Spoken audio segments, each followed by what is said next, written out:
Hi everyone, it's Mad, along with Goose, and today I want to talk about our newest entrance, which should be coming probably in the beginning of April timeframe, or maybe a little later after that. But we should expect to see the arena come in fairly soon, and it is going to be a good way to earn some very interesting rewards, so stay tuned.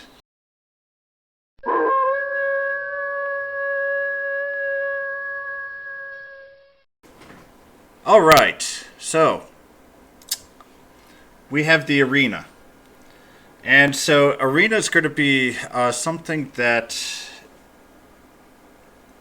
I want to be kind of careful about and to kind of keep your concerns down to a minimum, but also not hype it up a great deal.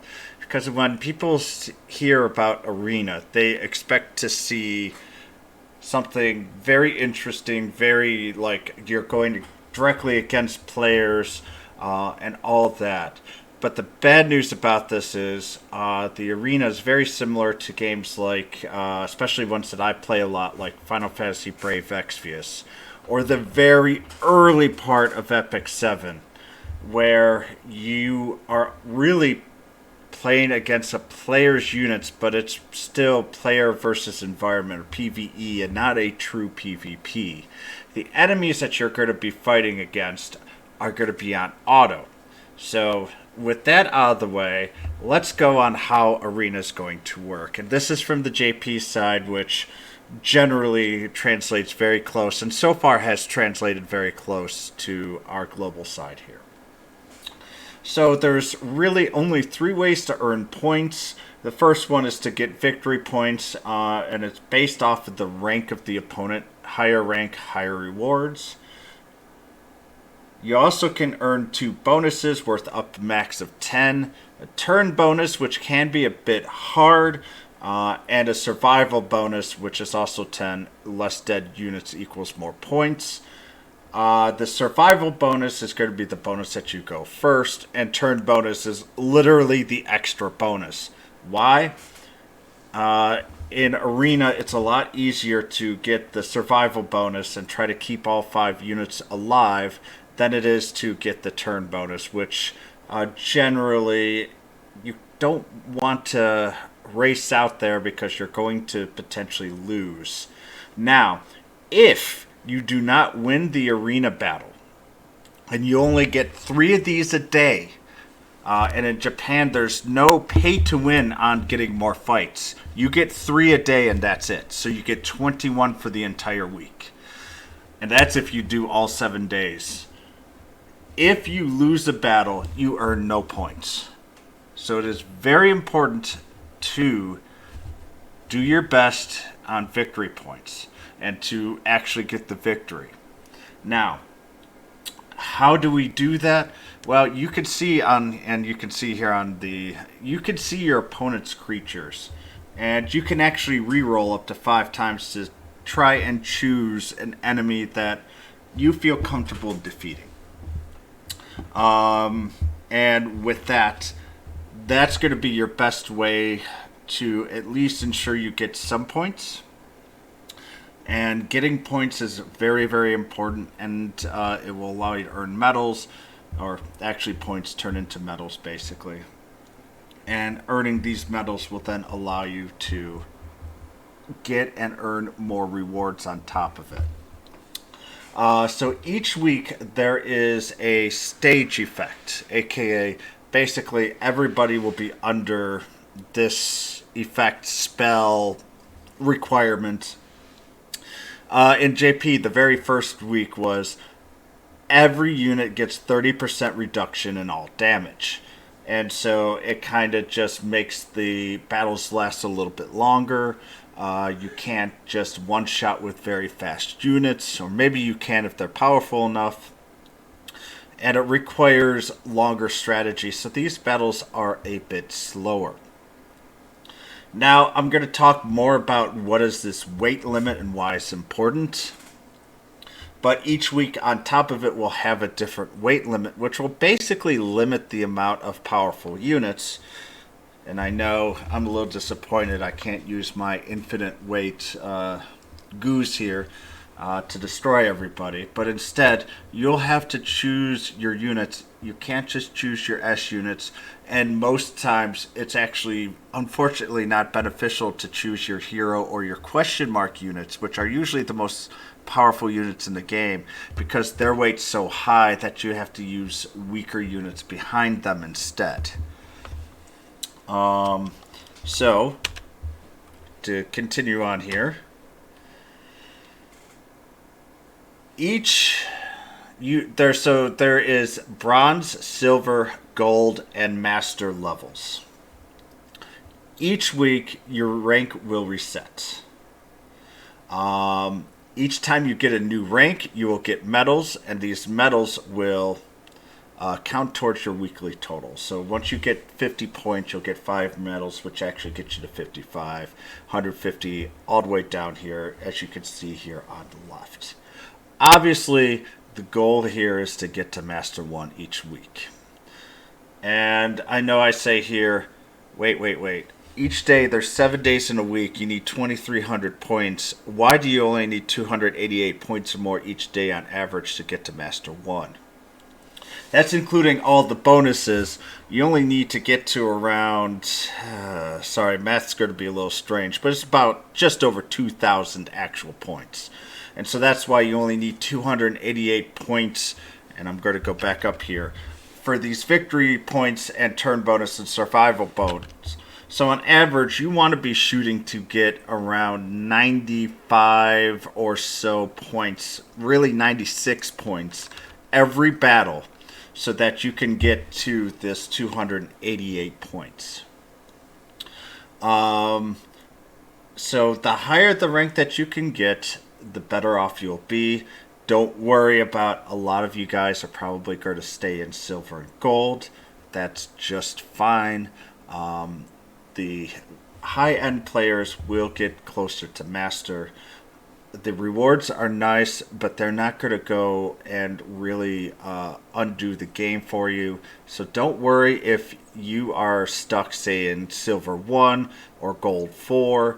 You're still going to earn around 90 to 100 extra medals, depending on where you get to. 900 points as long as you win your battles, or win like 1 or 2 battles a day. You should be able to get to that point without too much of an issue. Maybe at the end of the week it will get rougher. Generally, the goal is in the beginning of the week you can pick up a lot of points, and then you'll kind of eke your way out as you get farther along in the week. So, is that all you're going through as a Masters? And the answer is no. So you have first place, you earn an additional 700 arena medals, and you go all the way down here to 50,000th place, which is 30 medals. So even if you only get one battle, you don't win, or you don't even get to the 50 points, you will at least earn 30 arena medals a week, which actually is not really a great deal of units when you go through and look at the high-end rewards, but you could still get some rewards with those after about 2 weeks. Most players, if you include everything, will earn around 1,000 medals each week. So you can see that, we expect most people to be probably around gold 4 here. And probably in the 30, even the 30,000 to 50,000, that's kind of where the average person is. If you play each day, you'll probably do a little bit better than 1,000 medals. And if you play a little less, you could still get 700 to 800 medals each day, each week, which honestly, the top reward and the most expensive reward is 2,000. It'll take you about 2 to 3 weeks to earn the most expensive reward. So it's a pretty generous system overall. If you get a 2,000th place or higher, you actually earn a trophy. This will just be allowed for you to post into your bio, so you can brag, hey, if I got a gold trophy, I got 50th place in arena. Now, remember, I told you about weights. And I know it was kind of hard to fit in here, so I'm going to kind of skip out a little bit. But weight is a very important part of Arena, and it's based off the unit rarity. Except for the question mark hero, they actually get more expensive. Question mark heroes generally have more power than most S units. And so at that point, they're going to make it so that it's not, oh, I'm facing against one of the top players, and they have all of the heroes there that are 5-star, 5 heart. I have no chance because I've only got, 4 S units and an A is my best. Each week, on average, is between 200 and 235. And if it's 235, you can have 4 S's and 1 A max, and that's your team.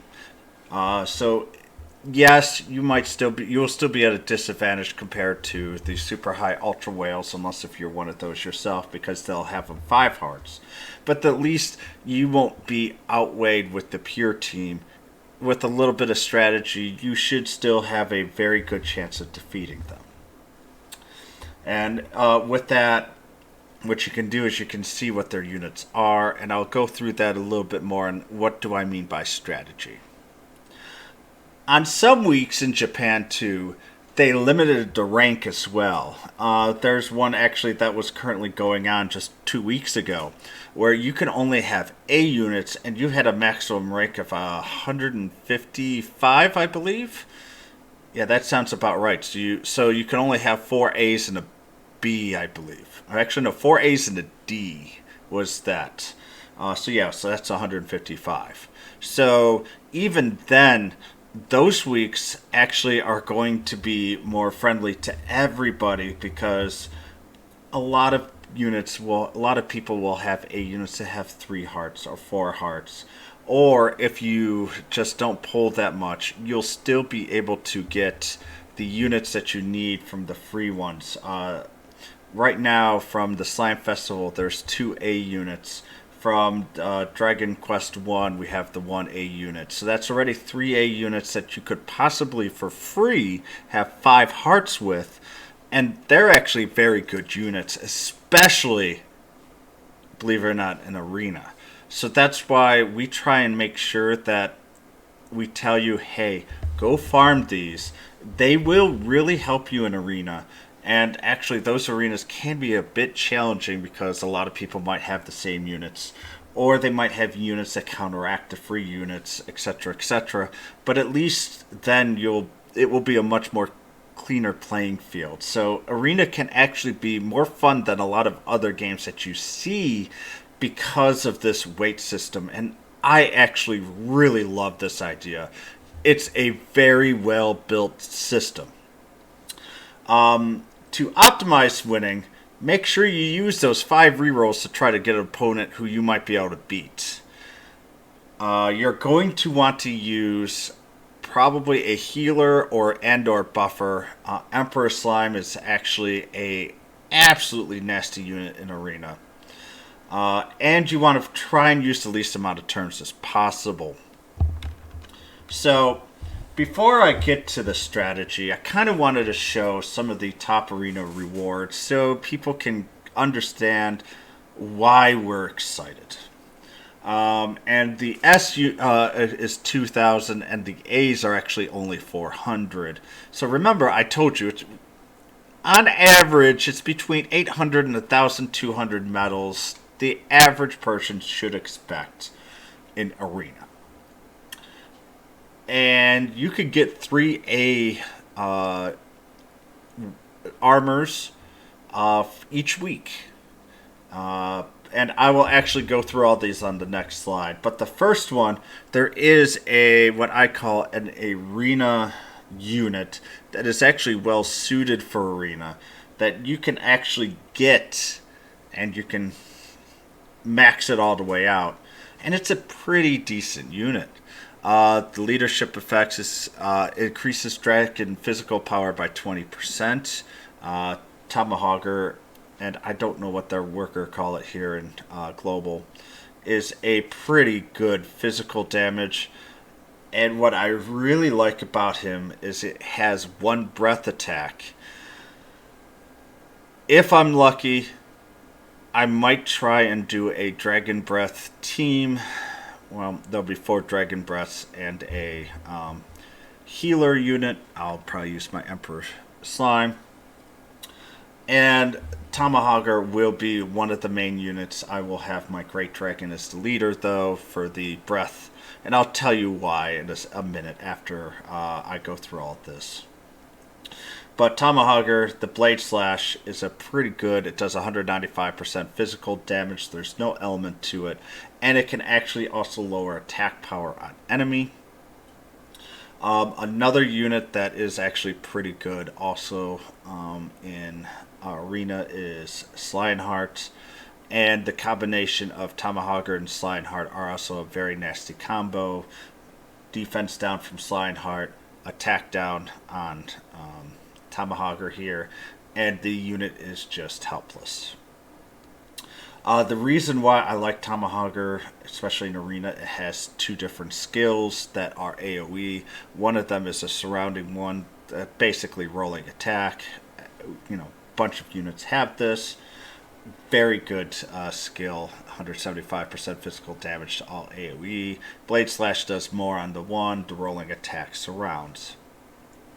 But also it has this Volcano Flame, which allows you to attack from afar and in AoE.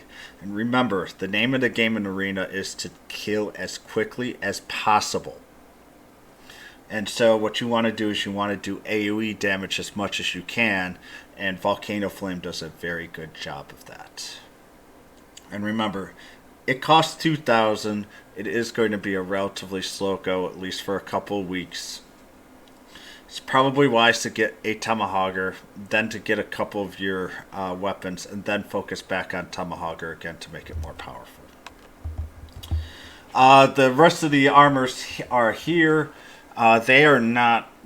They are the best armors in the game. Aren't they really broken though? No, but they will help. The Metal Slime armor is by far the best armor in the game. It's also going to be the only S that we've seen for a while. Defense plus 20. Alchemy, you can get physical, sleep, and bang physical resist, HP, and defense. So you get physical resist, sleep resist, bang physical resist, HP, and defense from Alchemy. The Peaceful Robe here is defensive 8, wisdom plus 5. Obviously, this is the best magic armor in the game. Alchemy, you can get zap magic, and seal resists, so it stops a little bit with the resists. I'm not a huge fan of the like sleep or seal resist. They're just too small to be any use. I'm focusing more on the zap magic resist, because even a 3-4% reduction in damage might allow you to get one more hit off, which is very important. And the flat stats. Armors are a little bit weird like that, but that's kind of what I'm going for. We have also the Flame Shield, which is defense plus 12. It gives you frizz, and frizz overall resist, HP, and defense. So Flame Shield is going to protect against frizz. Kin Circlet is defense plus 6, MP plus 11. I think this is probably the worst one out of all of it. But what I like about the Circlet is it is actually a good arena armor, because it has some frizz breath resist. And I might actually try and focus that on one of my dragons, so that they'll last a little longer. I think my green dragon is going to be this. That's the tank that I'm actually thinking of potentially using if I do a Dragon Breath team. It also has MP and defense. The defense I would hope to get, but if I get some MP too, it's always good for breath attack teams. Platinum Mail and Helm are just pure defense items here. The Mail gives you whoosh and whoosh fizz resist. The Platinum Helm gives you crackle and crackle physical resist. Platinum Helm actually has got more stuff that can get on your alchemy compared to Platinum Mail, but all in all, they're roughly the same. type, just different elemental. And the chainmail is actually a pretty interesting one. I do like the agility +8 with the defense +8. It gives zap and zap spell resist, and also probably the only one that I would even be willing to go for is the movement anti-resist. But even then, still, I think I'm just going zap, zap spell, agility, and defense as my main goals here for the arena and alchemy. So tactics. So I'm going to kind of just go through quickly to kind of give you an idea of what you should be looking for in tactics. And I took this off a JP board. And I kind of just broke out 4 of the units here. And you should do the same. Try to get favorable matchups and use your rerolls as needed.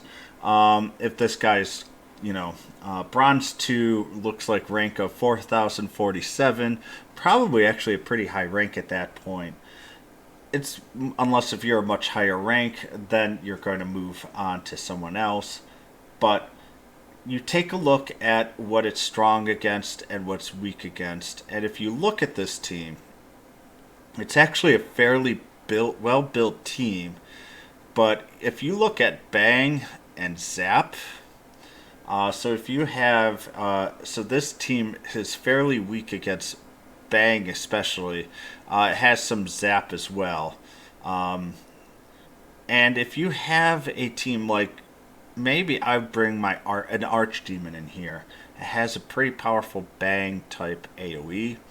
That would be something that you would try and use against this team. This team seems to be incredibly strong against dark users, so you don't want to bring in a dark user at all either. And some other things here as well. If you had someone who had Bang and, say, Frizz or Sizz, then they would be able to attack everybody equally. Another good skill to use would be Crackle, because one unit's weak against Crackle, while everyone else is not strong against Crackle. So there's some ideas there that you could just go ahead and play with. And this is what I mean by get favorable matchups. I have a team that is Bang based. I should be able to do very, very well, and just realize that the one unit that I'm going to have to be careful of or expect, to use something else for. The next one here is you want to use as many high units as possible and use long distance there. Sorry about the droll. It's not Emperor Slime. Forgot to change it. But units like Pickle Slime, Green Dragon, Mucifer, Great Dragon, Slineheart, White King. These are some pretty good attack or magic users that have AoE, and they're all different types of AoE. Green Dragon and Great Dragon are breath attacks. White King and the Droll is magic based along with Mucifer. Pickle Slime can be really annoying for, especially if they're bringing in Emperor Slime, because then you can lock their spells so that they can't heal. Slineheart is a nasty physical attacker that can attack both ranged and AoE, or just absolutely focus down on one specific unit. So you want to use as many long distance attacks as possible to strike first, but also it's like Slineheart, then if you can bring them and make them do damage to finish off a unit, that would be very helpful as well. Finally, for the tactics session, bring a healer and buffer unit for survivability. The survivability is very important. Right now we've only got 3 units, but a 4th unit, which is an A unit, which is actually going to be important a little bit later on, is an Ice Hawk that's in JP. But if you have an Emperor Slime is built for Arena, go ahead and bring it along. It's okay if you lose turns if you can guarantee that you'll win with all 5 units. 2 other really good units. One is the Med Slime, and actually something that's really underrated is the Hell Condor. The Hell Condor is a pretty powerful unit. I've already maxed mine out. And very, very important is that it can move 4. So what you can do is you can heal. It moves very fast. So usually then, when it has no one to heal, you can have it hightail it out of there so it won't get killed.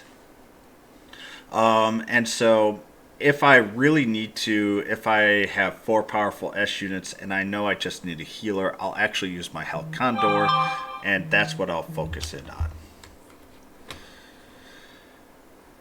Alright, so I do hope that you guys enjoyed this quick overview for Arena. Most importantly, really, is this right here. It's to allow us to get these A armors and some very interesting units overall. Right now, we're very short on armors. This is how we're going to be able to get more armors in the game. And after a while, we'll just keep on using these to alchemize and try to min-max our armors to the best of our ability. So, I hope you guys enjoy. Please give a like and subscribe. And also, if you want to visit me live, I am on Twitch at MadGuru, which will be down in the comment section below. But more importantly, I can't wait for Arena to come out. Mostly because we really need the armors more than anything else. But I hope you guys have a lot of fun. Enjoy the new mode. And the greatest part about it is, it's not like a mode that you're going to have to wake up every 5 hours for. You can do it in a sitting each day. You do 3 attacks, that's it, and then off you go. So I do like this. It allows people who have a busy life to actually still compete. So I hope everyone is happy. Good luck, and I will see you later.